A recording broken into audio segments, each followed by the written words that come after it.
Hello everyone! The last week or so, people have been data mining information about Warlords of Draenor. I'm not going to cover all the information, that would be a little bit too much, but there were some items that just stood out for me and I wanted to talk about it with all of you. Two things before we begin. First of all, this is alpha information and it will probably change before the game is released. And second, it's possible that this video will contain spoilers. If you don't want any spoilers, don't watch any alpha videos. With that out of the way, let's begin, shall we?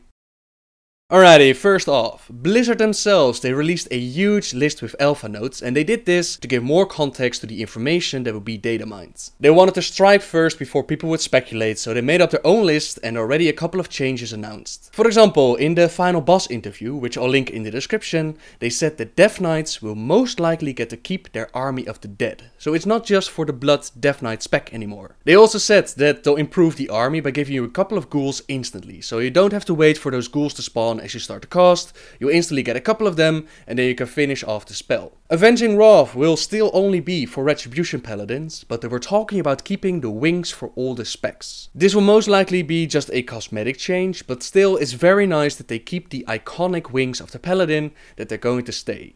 Globally, they're going to cut into the raid cooldowns and they're going to limit the amount of buffs that the classes bring to the raid. For example, Paladins, they will lose Devotion Aura, I believe, to the Protection and the Retribution spec, and it will now be Holy only. The strange thing is that the mages, they get an extra raid cooldown, Amplify Magic, and in this interview Anna did a great job of trying to figure out how they're going to balance this. Several classes will lose some of the raid cooldowns while mages get an extra one. That makes it look like mages will become more valuable to the raids. Blizzard is working on this and they will keep the classes on the same level. As an example, they took the Hunter and Hunters will have an hour-long misdirection, which should be pretty sweet. So they'll probably give the classes some extra utility, some classes might already have the utilities, they'll try and keep it balanced. I can't wait to see how they're going to do it, but apparently that's the plan. The new upgrade system with Valor Points that they introduced in Mist of Pandaria, that will be gone in Warlords of Draenor. For the Yak mount that they also introduced in Mist of Pandaria, the one with Reforging, that NPC will have to be replaced because Reforging is also gone. They're not 100% sure yet with what they're going to replace it with, but it looks like that NPC will be used for transmogrification. The final one that really popped out for me is that engineers will be able to sell their personal buffs, like the Nitro boost that engineers can put on their belt. You're going to be able to sell that. I think that's fantastic. Hopefully engineers will be able to make a little bit of money with it, and yeah, everybody's going to boost. They've released a couple of new models and there's also been a couple of data mine models and I was blown away with how Velen is looking right now. That guy looks like such a badass and it's a little bit sad that Velen from the Ironhorde Draenor is going to die. Thrall apparently has got a haircut, which I personally don't really like. I like that long hair that he had and now he's just a little bit bald, but fine. He also has bat ears, which look really funny. I'm not blown away by the model, but yeah, this is what Thrall is going to look like and possibly, most likely, a lot of people will like him. Blackhand looks sick in my opinion. I don't know what this guy's been up to, but it looks like they fused him together with Deathwing, which make for one badass orc. It looks like he has lava in his armor or I don't know what he's been doing, but that's one hell of an orc. We already had a look at Grom and Durotan in the Warlords of Draenor trailer, and what stood out for me on these models is that Grom, he's missing a couple of tattoos. In the original story he made his chin black, I believe, and Garrosh actually imitated that. He also made his chin black. Maybe that's not possible on the models, or hopefully they will change it. Who knows? For Durotan we can see that he has blue eyes, and this might seem like a minor detail, but it's a key element to Thrall's story. It's said that blue eyes indicate a great destiny, and Durotan has been described with brown eyes a couple of times in the novels, so I hope to change that minor detail. Kargath and Kilrock, they seem to have red eyes, which again could just be the model and not what we'll see in game, since red eyes indicate drinking some nice demon blood, which is the one major thing Garrosh is going to prevent, so possibly that the eyes are going to change, or maybe there's a different reason for it. These beautiful guys are called Pale Orcs, and I have no idea where they came from or what's going on with them. There's some speculation that these are the Orcish variation of the Draenei's Broken and Lost ones, but that's pure speculation at the moment. We don't know why they look like this. Maybe it was Ner'zhul, maybe it was Gul'dan. We don't know, and I can't wait to find out. I couldn't leave these little guys out. They're called Goren and they're just beautiful. My guess is that these are Draenor's Vermin or Kobolds variation. In every expansion you have like this silly looking race that's actually pretty damn badass. You probably don't want to feed them after midnight and they look amazing.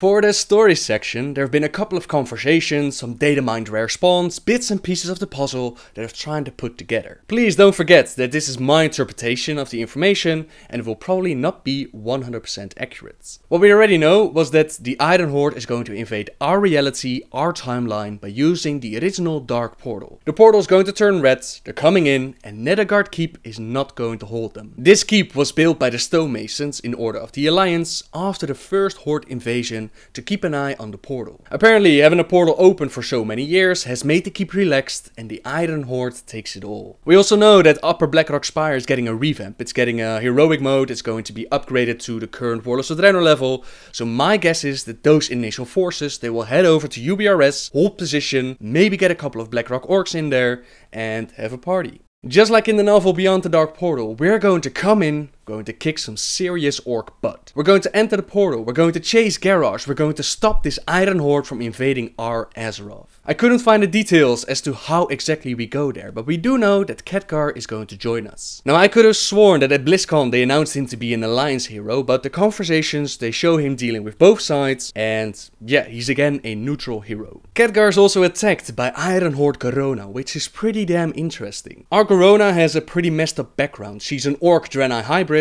born out of rape in Order of Gul'dan. He then placed magical spells on her mind to keep her obedient, he tortured her, and he turned her into an assassin. Apparently he has already created Garona, which obviously conflicts with our story and timeline, so I wonder if they're going to change her backgrounds or if they're going to keep it. Thrall's going to party with his father, with his mother and the Frostwolf clan. Surprisingly, his father has a brother, and I don't believe he's ever been included in any stories, but apparently he does, and he's pissed at Durotan. When Durotan's father died, his older brother should have become chieftain, and for some reason Durotan was appointed to lead, so there's a bit of trouble within the family. On this Iron Horde world, Garad, the father of Durotan, was told to join the Iron Horde, which he apparently refused, and this got him killed. What I could gather from the conversations is that we're going to help them get together again. We're going to improve the strength of the clan and we're going to heal the family. Drekvar is going to be the one who will explain the green orcs to Durotan. The green skin is a sign of demonic taint, using fel magic, and on Iron Horde Draenor, Gul'dan is one of the few with that taint. So that means they think that we're part of Gul'dan's crew, so we get to party with Drekvar for a while, he sees that we're cool, we ride into the camp, and Durotan's like, Drekvar, I know you're blind, but you're partying with green orcs. And Drekvar's like, doesn't matter, they're cool, and Durotan is completely fine with it.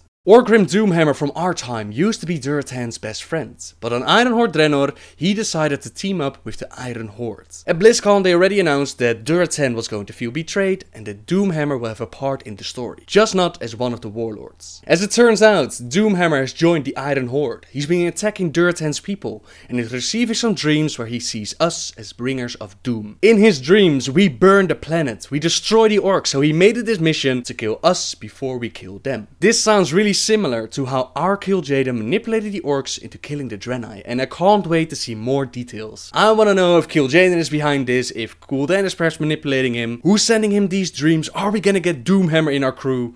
I can't wait to find out. On the Draenei side of the story, we have a new character named Yurel, and at BlizzCon they announced this as this powerful Joan of Arc Draenei that's going to be part of the main storyline for the Alliance. What I could gather from these conversations is that they've already connected Yurel with Marad in a love relation. Apparently Vindicated Marad already knew Yurel and he lost her to our orcs, and now he sees this alternative reality Yurel. He's like, I'm not gonna lose you again, I'm gonna do anything to save you, yada yada yada. Yurel gets kidnapped, Marad has a crew with him, they save her, and he's on a killing spree, right? He wants to make those orcs suffer for what they did to him in our time and what they're trying to do again on Draenor. This is exactly what I hope for with Marad, to see this badass vengeance paladin, but I really hope that they're going to do more with Yurel beside making her his girlfriend. They promoted her as this female character, like, don't worry ladies, it's not all about the men, this is going to be one of your characters, and now already she has a relationship. It's a little bit iffy, but I have hope that she can become so much more, because there is a little bit of conversation where Marad's like, I'm gonna kill everybody. I don't care what you say, I'm gonna go in, I'm gonna smash their skulls in, I'm gonna kill them. And Yurel's like, shut the fuck up, you sit down, I'm gonna take care of business because you're losing your mind. Don't forget what Velen taught us, I'm gonna take care of this. So I have hope, really hope that Yurel's going to be badass and not just Marad's girlfriend. But we'll see where it's going to go. Part of Marat's madness is not just because of Ural, it's also because Velen is going to die. This was gathered from information from a Korean press kit, and apparently Ner'zhul, he uses an evil force, the Void Tether, and at the end of the zone you fight Ner'zhul and he manages to corrupt a Naru into a Dark Naru. To purify the Naru, Velen sacrifices himself and he dies. I was reading through the conversations trying to make sense of it all, and it looks like Ner'zhul was given a choice. You either join the Iron Horde, or the Iron Horde is going to kill you, kill your clan, kill your wife, kill everybody. That isn't much of a choice, so Ner'zhul joins the Iron Horde in order to save his clan. He tries to summon some kind of Darkstar, which Velen sacrificed himself for, and the Darkstar turns against the Horde. Hellscream then shows up, kicks Ner'zhul out of the Iron Horde. He's like, you go watch your stars, I don't want anything to do with you anymore. You failed me, Ner'zhul, and that's what I could gather from it. Another character that's going to be in this group, with Marat and Ural and all that, is Hanzol Heavy Hands. Hanzol is a dark iron dwarf that some might remember from Syrian Gorge, and he's looking for his wife Ellie, who was captured by the Iron Hordes. I really like that the dark iron dwarves are getting a more active role in the story, especially since that little scenario that we had in Mist of Pandaria, where Moira is stepping up and she's like, I'm gonna take care of business. I want to be an official member of the Council of Three Hammers. Forget our past, this is a new future. I want to be a part of it. I've also seen the name Liedrin in the conversations. That's the Blood Elf Paladin, but I couldn't figure out the details of her story. She's there, we know that much, and it's just waiting to see what they're going to do with her. What I did find very interesting is that Marat, he offers Ural a ticket back to our Azeroth, which I'm kinda surprised about. I thought that Blizzard didn't want to deal with time travel complications, but if Marat brings back Ural, what's stopping us from evacuating all the Draenei and adding them to the Alliance? It's very interesting to see how they're going to end this story. Is Marat going to die? Is his vengeance going to kill him? And is Ural going to step up and be like, okay, my turn? Yeah, are they going to close the Dark Portal? Is history going to repeat itself? Will Draenor be destroyed again? I really wonder what they're going to do. For now, I'm going to end this video because I've been talking for way too long. I just wanted to do a little sneak peek and of course it becomes way too big. But I hope you enjoyed it. I hope you enjoyed these little bits of information. I'm sure a lot of information is still going to be revealed in the coming months and I hope to do more of these little updates. If you find any information that might be interesting, please send me a tweet, send me a message on Facebook, leave a comment below the video and I'll do my best to look into it. And that's all I have to say. Thank you very much for watching everyone. Subscribe if you like my videos and until next time guys, see ya! Our bond is iron, our will unbreakable. Who will stand against us?